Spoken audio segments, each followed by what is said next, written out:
jalan yang benar. Silakan. Masya Allah banget ya. Masya Allah banget seorang Kristen yang memahami Al-Quran. Masya Allah banget. Ya. Luar biasa. Saya juga saya sebagai Islam mengakui kalau saya tidak ahli dalam Al-Quran. Bahkan dikatakan di dalam hadis, akal wanita itu tidak sempurna, separuh. Betul? Betul tidak? Tapi wanita bisa segalanya. Anda salah. Wanita bisa segalanya. Wanita dikasih kemampuan untuk mencari nafkah, ngurus anak, Nah, dan itu betul. lain-lain. Tapi bertentangan dengan omongan Muhammad. Tadi saya sudah ngelihat apa namanya ya, ngelihat live Anda dengan tadi Bapak sebelum saya tentang amin. Amin dalam Al-Quran itu artinya kabulkan, dan itu bahasa Arab. Tidak ada amin artinya kabulkan.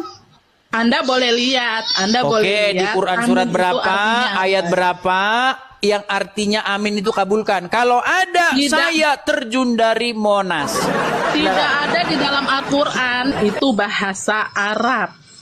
Ada bahasa Inggris, ada bahasa Itali. Bagaimana Itu bahasa katanya Arab. ada dalam Al-Quran. Loh, saya tidak menjawab itu ada dalam Al-Quran. Oke, Saya berarti- bilang itu bahasa Arab. Oke, baik, Ya kan? baik. Nah, Baik, saya Anda jawab dulu ya. berdoa. Oh ya, Dengar. silakan Anda dulu Dengerin yang bicara. Kan itu kesempatan Silakan. kita bicara. Oke, Karena dari silakan. tadi Anda terus yang bicara ya. Silakan. Setiap orang berdoa pasti ujungnya amin. Kalau Anda amin kan? Silakan Iya Anda kan? selesaikan dulu bicara. Nah, amin itu dari cara penulisannya aja kita sudah berbeda. Dan artinya juga pasti sudah berbeda. Dalam dalam bahasa Arab, amin itu bahasa Islamnya itu, bahasa Arabnya itu kabulkan. Dan di surat Al-Fatihah itu kita berdoa. Sudah bisa gantian belum? Surat Al-Fatihah itu artinya dengan nama Allah yang Maha Pengasih, Maha Penyayang. Segala puji bagi Allah Tuhan seluruh alam, yang Maha Pengasih, Maha Penyayang. Apa nih? Pemilik hari pembalasan. Dan terakhirnya itu amin, kabulkanlah. Di mana di situ aminnya? Nggak ada, itu kami Iya, sendiri. makanya saya bilang Kami sendiri kalian yang tambah-tambah mengucapkan sini, amin. betul. Karena kami ingin dikabulkan doa dari isi Al-Fatihah itu. Sudah bisa saya gantian sekarang? Nah, silakan. Baik ya, kita kasih semangat dulu. Ya, jadi saya teringat dengan perkataan Muhammad bahwasanya wanita itu memang akalnya separuh, ya. Kalau ngomong suka asal-asalan. Enggak. Saya Tidak nggak ada. asal-asalan. Katanya tadi saya boleh ngomong, apakah saya boleh bicara? Silahkan. Baik. Kalau kita membaca Al-Quran, walaupun dibaca sampai ayam tumbuh gigi, tidak akan Anda pernah menemui ada kata amin di situ. Tidak ada. Ya. Dan tidak ada di dalam bahasa Arab manapun bahwa amin itu artinya kabulkanlah. Tidak ada. Anda mau cari di kamus manapun bahasa Arab amin itu tidak ada yang artinya kabulkanlah. Arti amin itu artinya amanah, orang yang terpercaya. Itu muncul di dalam Al-Quran ketika ayat itu disematkan kepada Yusuf. Yusuf itu disapa, hai orang yang terpercaya. Di situ bahasa Arabnya amin. Gak ada. Nah, sebenarnya ini bisa kita buktikan dari adanya hadis. Ada sebuah hadis, ya, di mana hadis itu mengatakan bahwa barang siapa yang mengucapkan amin sehabis dia sholat, maka nanti pahalanya itu atau doanya itu dijama atau apa dan sebagainya. Seperti itu kurang lebih bunyi hadisnya. Disambut oleh malaikat, begitu kurang lebih hadisnya bunyi seperti itu. Tapi di situ tidak dijelaskan apa arti amin itu. Makanya orang Islam sampai sekarang bingung apa arti amin itu. Bingung. Lalu katanya tadi saya bicara ini. Saya bicara ini katanya. Nah, gini, kalau Anda ketik di Google, ya, pasti nanti akan keluar. Kalau amin, berarti kalau amin agak panjang artinya kabulkanlah. Tapi itu ngarang bebas.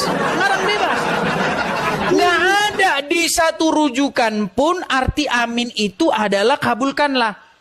Nggak ada. Nah, sekarang begini. Ternyata orang-orang sebelum Islam, ya, seperti orang-orang Yahudi, orang-orang Kristen, mereka memang biasa mengucapkan seperti itu. Sampai sekarang, sampai detik ini, coba pergi ke gereja-gereja yang masih yang ortodoks ya. Mereka itu mengucapkan amin, ya. Mereka mengucapkan amin. Amin. Amin. Amin ada. Nah, makanya secara logika, secara ilmiah sangat patut diduga keras orang Islam niru-niru. Padahal ada sebuah hadis yang mengatakan, barang siapa yang meniru suatu kaum, maka kamu termasuk golongan dari mereka. Tidak ada di dalam Quran kalau selesai baca Al-Fatihah harus baca amin. Nggak ada. Kalau ada saya terjun dari Monas. Nggak ada. Silakan. Ya memang tidak ada. Dalam Al-Quran ini tidak ada amin. Al-Fatihah ini mengandung doa. Aminnya datang dari mana kalau begitu? Aminnya menyadarkan kita sendiri. Kita aminkan datangnya dari mana? ini. Pasti dari nyolong. Dari meniru orang-orang Yahudi dan Nasrani, saudara. Dari tulisan aja Islam sama Nasrani sudah beda. Beda tulisan itu beda arti. Oke, coba rujukannya dari mana arti amin itu? Kabulkanlah, di mana ayatnya? Amin itu bahasa Arabnya, Oke, amin coba. itu bahasa Coba berasal sekarang dari kita bahasa buka Arab. Google Translate. Bukan amin dari Al-Quran. Baik, saya buka Google Ya. Translate ya. Saya buka Google Translate, saya ketik di sini kabulkanlah, apa bahasa Arabnya ya? Sebentar. Dari mana kebuka amin artinya kabulkanlah? Indonesia Arabik ya. Bentar. Indonesia Arabik. Nah, ini ya. Kabulkanlah. Nih. Saya ini balik ya kamera saya sebentar. Biar kita pakai data ya. Sabar. Saya balikkan dulu kamera saya sebentar. Tep. Nah, sudah ya, sudah balik ya nih. Ini saya bikin Google Translate. Ya. Kabulkanlah sebentar. Kabulkanlah. Huruf H tuh nih. Itu yang muncul nih, kabulkanlah ini. Ini Arabnya nih. Nih. Sama itu. Kabul, ya, tuh. Sama, kabul itu bahasa Arab. Itu bahasanya. Oke, Tapi sekarang artinya, apa bahasa Arabnya kabulkanlah? Sama ini. Nih. itu bahasanya. Bahasa kabulkanlah bahasa Indonesianya, bahasa Arabnya kabulkanlah. Ya, terus amin. Ini gimana sih? Amin dari mana amin? Arti dari amin. Ya Allah, terimalah doa kami. Ih, dari mana arti amin ya Allah terima deh? Datangnya dari mana? Hei, nih. Berat ini. Oke. Lihat. Coba kita kasih kata per kata yuk. Kata per kata. Lihat. Iya, sebarang Ya. amin. Amin Lihat. itu kan cuma satu kata. Amin kan cuma satu kata, betul? Ditanya Amin kok. memang satu kata. Oke, amin satu kata. Tapi Dari mana di situ? bahasa Di mana di situ ada? amin, Ya Allah, ada amin. yang kabulkanlah doa kami. Dari mana? Kaminya dari mana? Kabulkanlahnya dari mana? Makanya saya bilang, ibu anak itu sebenarnya jiplak dari orang Yahudi dan Karesteng. Hati-hati bang kalau ngomong. Ini bisa dijadikan penistaan agama. Penistaan kan? Iya, Penistaan, jelas. Karena saya dari kemarin memantau kalian di Penistaan. Kencana Langsung ini, kalian menghina agama kami. Hati-hati kalau bicara. Oke, sekarang saya tanya secara Kami tidak ilmiah. pernah menjatuhkan Baik, agama kalian, sekarang saya tapi tanya kalian secara yang ilmiah. menjatuhkan agama kami. Begini, ibu anda pelan. Hati-hati ya bang. Tarik napas, tarik napas. Tarik napas.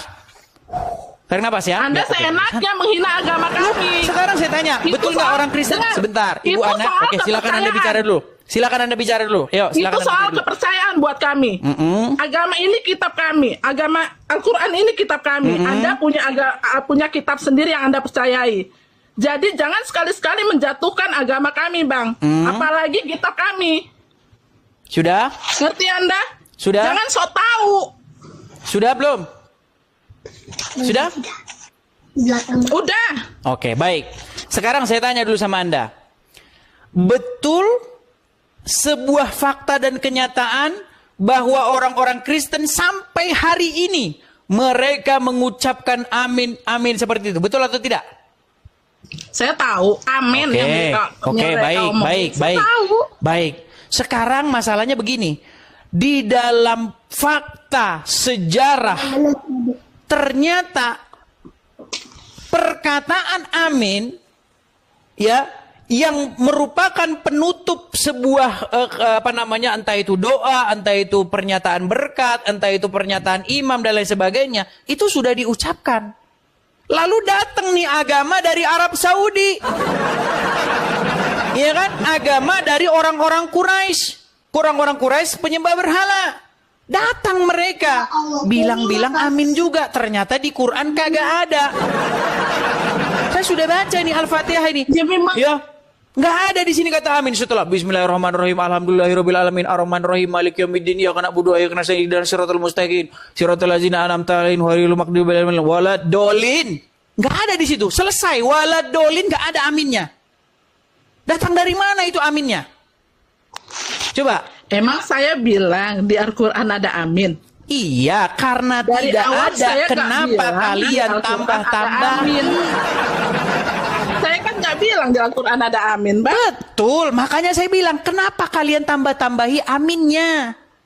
Lah, itu untuk bahasa kami sendiri sebagai hamba Allah dong. Datangnya dari Dengan penuh mana harapan kami amin? berdoa. Padahal amin itu bahasa Ibrani yang artinya terjadilah demikian. Artinya itu sungguh terjadilah yang demikian itu. Makanya di dalam ucapan berkat dan kutuk, saya bacakan ya nih. Di dalam ucapan berkat dan kutuk, di dalam perjanjian lama ya, itu diucapkan ketika para imam memberkati ataupun membacakan berkat ataupun kutuk kepada seluruh orang Israel. Misalnya nih, saya kasih ayatnya lagi nih. Nih, misalnya. Sabar ya, sabar nih. Nih, misalnya di dalam Ulangan pasal yang ke-27. Nih. Nih ya, misalnya. Kita bukakan Ulangan pasal yang ke-27. Saya mulai ya. Nih. Terkutuklah orang yang memperkosa hak orang asing, anak yatim dan janda, dan seluruh bangsa itu haruslah berkata amin. Terkutuklah orang yang tidur dengan istri ayahnya, sebab ia telah menyingkapkan puncak kain ayahnya, dan seluruh bangsa itu haruslah berkata amin. Terkutuklah orang yang tidur dengan binatang apapun, dan seluruh bangsa itu harus berkata amin. Terkutuklah orang yang tidur dengan saudaranya perempuan, anak ayah atau ibunya, dan seluruh bangsa itu harus berkata amin. Terkutuklah orang yang tidur dengan mertuanya perempuan, dan seluruh bangsa itu harus berkata amin. Terkutuklah orang yang membunuh sesamanya manusia dengan tersembunyi, dan seluruh bangsa itu harus berkata amin, dan seterusnya, dan seterusnya, dan seterusnya. Tuh, jelas. Ada kata amin jelas di situ. Nah, orang Islam aminnya dari mana? Coba, di Quran nggak ada. Penutup doa harus mengucapkan amin, nggak ada di Quran. Cari sampai Quran Anda lepas jadi 5, nggak bakal ada. Saya kan bilang dari tadi di Al-Quran memang tidak ada, Bos. Nah, makanya karena tidak ada, maka secara logis dipastikan pasti akibat ikut-ikut orang Yahudi dan Nasrani. Susah kalau ngomong sama orang yang memang mau ngejatuhin agama lain. Bukan mau menjatuhkan. Kalau saya nggak ada toleransi. Kalau Oke, soal sekarang saya agama, tanya, dari mana datangnya amin? Jelasin dari mana datangnya amin? Kok dari mana datangnya amin sih? Kita ini bangsa beraneka ragam negara, punya bahasa masing-masing. Bahasa Inggris artinya begini, amin dari bahasa Arab artinya begini. Baik, sekarang saya tanya, Anda percaya bahwa Quran itu kitab yang lengkap menjelaskan segala sesuatu? Percaya? Oke, menurut Al-Quran dari mana datangnya dari amin? Kok tanya lagi dari mana Katanya datangnya kitab yang menjelaskan. amin? Kalau Quran Saya kitab yang ngomong sama. menjelaskan, seharusnya Quran sanggup nggak menjelaskan? Mana sih orangnya? Tuh. Sanggup Apa, nggak gimana? Al-Quran menjelaskan? Orang mana ini? Menjelaskan apa? Menjelaskan perkara tentang agama Islam. Ya, Sanggup. semua ada di sini, Mas. Sanggup? Ya. Sanggup? Semua ada di sini. Oke, sekarang saya tanya, yang nggak usah yang berat-berat dah gini. Di dalam Al-Quran di mana suruh begini tangannya? Apa? Kalau sholat kan takbiratul ihram, kemudian tangannya begini-begini, betul? Betul. Ah, datangnya dari mana ini tangan begini? Dari Allah. Berat. Kami sebagai agama, Makanya kami saya sebagai bilang, agama Islam, Quran kami kitab yang mengikuti menjelaskan sunnah itu Nabi. sebenarnya hanyalah Sunnah Nabi. Ibu anak, tahu nggak presiden kalau kampanye presiden, kampanye pilkada, oh kami akan menurunkan harga beras, kami akan menurunkan harga minyak pertalite, bahkan akan kami tidak oplos. Ternyata kami dengar gini. Ketika orang menggombal, itu pasti bualannya setinggi langit. Nah, sekarang saya tanya, betul tidak Al-Quran itu menjelaskan segala sesuatu itu bualan atau fakta? Betul? Bukan bualan ya? Bukan? Nah, kalau Al-Quran menjelaskan, tolong jelaskan kepada saya, kenapa tangan orang Islam harus begini waktu sholat? Tunjuk ayatnya dalam Quran. Kalau itu sunnah Nabi. Di mana ayatnya dalam Dan Quran? kami sebagai ini umatnya, kami mengikuti sunnah Nabi. Bu Ana, yang saya tanya ayatnya dalam Quran di mana? Loh, saya kan bilang. Makanya Saya saya tidak bilang, memahami- saya tidak nih, memahami Al-Quran. kalau Kristen Saya tidak bertanya, memahami Al-Quran. mustahil Islam menjawab pakai Quran, mustahil. Mustahil Quran itu dipakai untuk menjawab. Makanya saya bilang anak, saya sarankan nih, gimana kalau besok-besok tolong jangan bilang lagi bahwa Al-Quran kitab suci kalian, tidak. Karena ketika ditanya agama Islam, Qurannya nggak dipakai, saudara.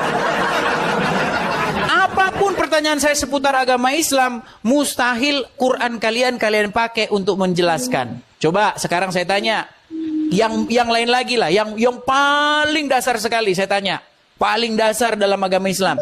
Di Quran mana ada sholat 5 kali sehari, di mana? Sholat. Iya. Coba minta. Di mana ada Quran? Sholatlah kamu 5 kali atau 5 waktu. Di mana dapatnya?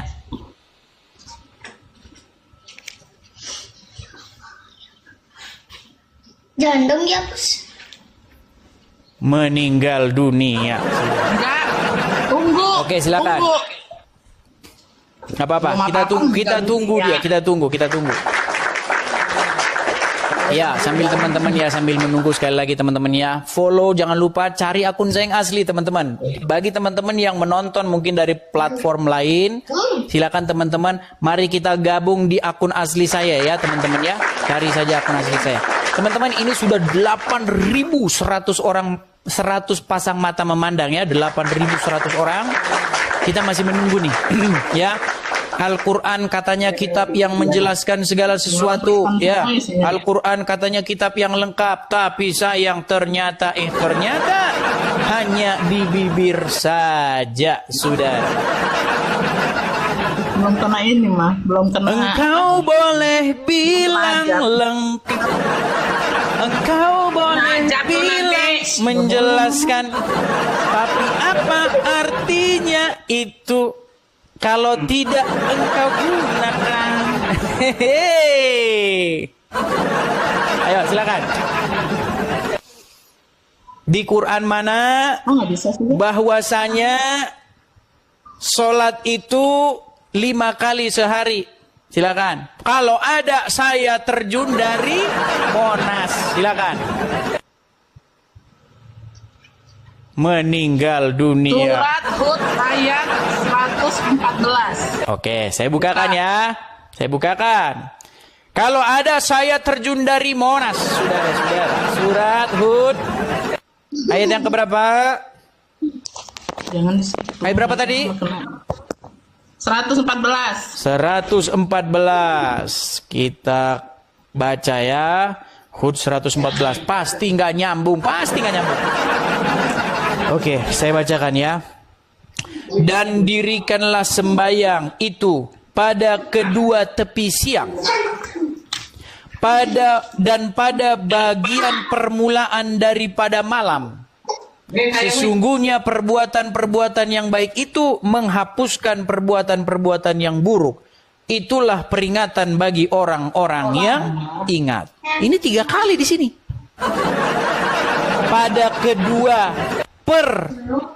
Pada dua tepi siang, ya kan? 2 tepi siang itu maksudnya pagi dan petang, dan pada permulaan malam.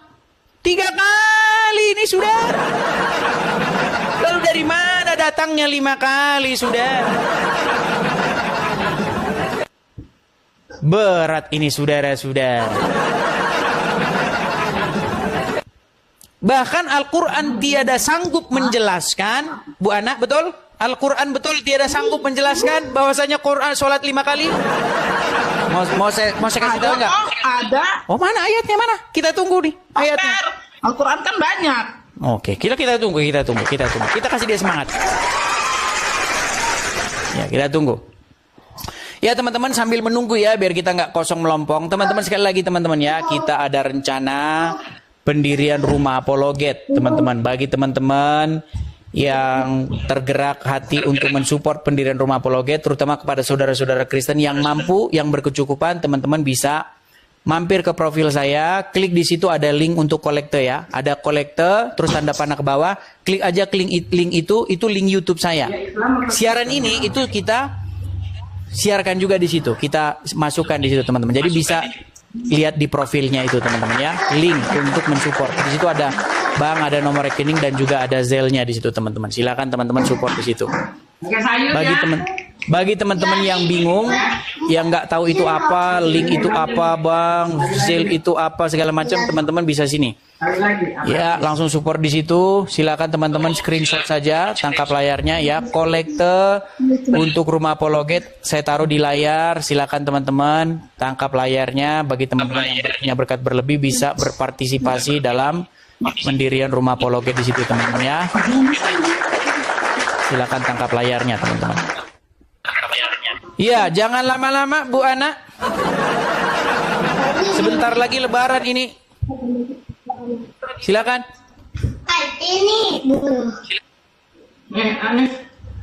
Waduh. Kemana ini anak ini?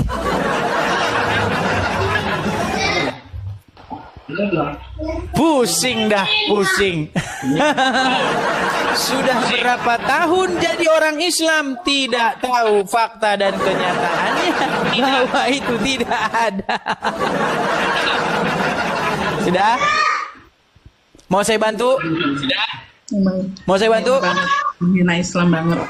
Bukan menghina, anak saya ini berkata kebenaran. Kalau ada tolong tunjukkan di mana sholat 5 kali, di mana datangnya. Sudah ada. Kalau saya bilang kalau ada sholatlah kamu 5 kali sehari, saya terjun dari Monas. Di Quran mana itu ada? Mau saya kasih tahu nggak jalan ceritanya? Sambil kamu buka-buka ya, anak ya. Nih saya ceritain begini. Jadi katanya Muhammad itu dia itu melakukan Isra wa Mi'raj. Halo? Aduh, Ana jangan menunduk dulu Ana. Ya. Lihat kemari dulu ke sini. Betul tidak Muhammad Isra Mi'raj? Ke Sidratul Muntaha, betul? Iya.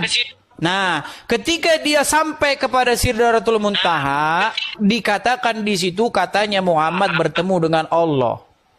Betul? Lalu Allah menyuruh dia sholat 50 kali sehari, betul nggak? Anak? Aduh, nampaknya dia harus berguru dulu. Oke lah Ana, gimana? Jangan habis waktunya nanti boleh dicari lagi. Ya, betul. Dia tadinya disuruh sholat 50 kali, betul? Iya. Sekarang saya tanya, kalau memang kenapa menggema? Eko. Gini, kalau memang disuruh sholat 5 kali sehari, ngapain Allah kurang kerjaan nyuruh-nyuruh Muhammad sholat 50 kali sehari? Pertamanya, sholatlah kamu 50 kali sehari. Lalu Muhammad pulang, ketemu sama Musa. Wahai Muhammad, umatmu tidak akan sanggup. Balik, tawar. Balik lagi dia. Lalu, ya Allah, tolonglah kurangi. Nah, dikurangi lagi, jadi 45. Balik lagi, ketemu Muhammad. Ketemu Musa. Nggak kuat umatmu. Balik lagi. Balik. Terus, sampai 5. Sampai 5. Waktu 5 itu, balik lagi Muhammad ketemu Musa. Disuruh lagi sama Musa balik. Kembali, umatmu nggak akan sanggup. Lalu Muhammad bilang gimana? Saya sudah malu katanya. Menurut riwayat itu begitu. Bagaimana mungkin di Quran ada sholat 5 kali sehari, sementara Allah nyuruh sholat 50 kali, ditawar. Kalau memang sudah dari Quran 5 kali, harusnya waktu Allah ngomong, wahai Muhammad, sholat 50 kali sehari. Harusnya Muhammad bawa Al-Quran. Ya Allah, bukankah kamu berfirman kepadaku, suruh sholat 5 kali sehari? Kok sekarang disuruh 50 kali? Harusnya kalau memang sholat 5 kali sehari itu ada dalam Al-Quran. Loh, masa Allah suruh sholat 5 kali sehari, dia sendiri yang suruh sholat 50 kali? Gimana? Lagi pula kalau kita pakai logika ya, Ana ya. Bayangkan, satu hari 24 jam. 24 jam.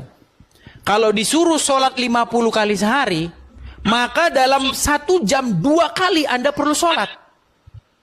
Dan tidak mungkin manusia itu bisa terjaga 24 jam, mustahil. Pasti manusia itu tidur 8 jam sehari. Nah, sisa 24 dikurangi 8, itu masih ada berapa? 24 kurangi 8 berapa? Masih ada 16 jam.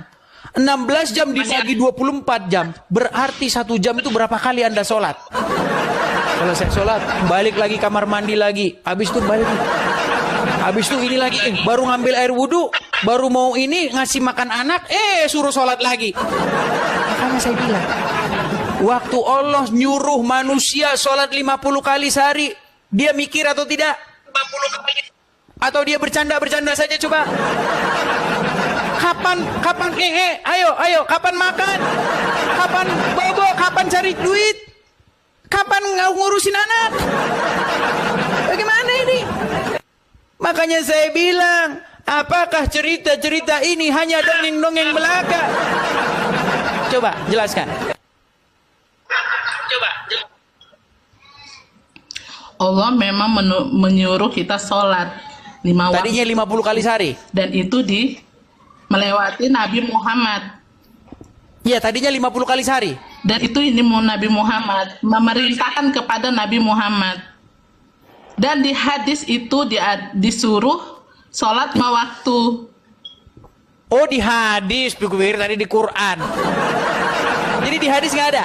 Di Quran nggak ada? Allah kan memerintahkan Nabi Muhammad, sementara hadis itu hukum Nabi Muhammad. Hadis itu wahyu. Semua sunnah tentang Nabi Muhammad di hadis itu. Hadis itu wahyu.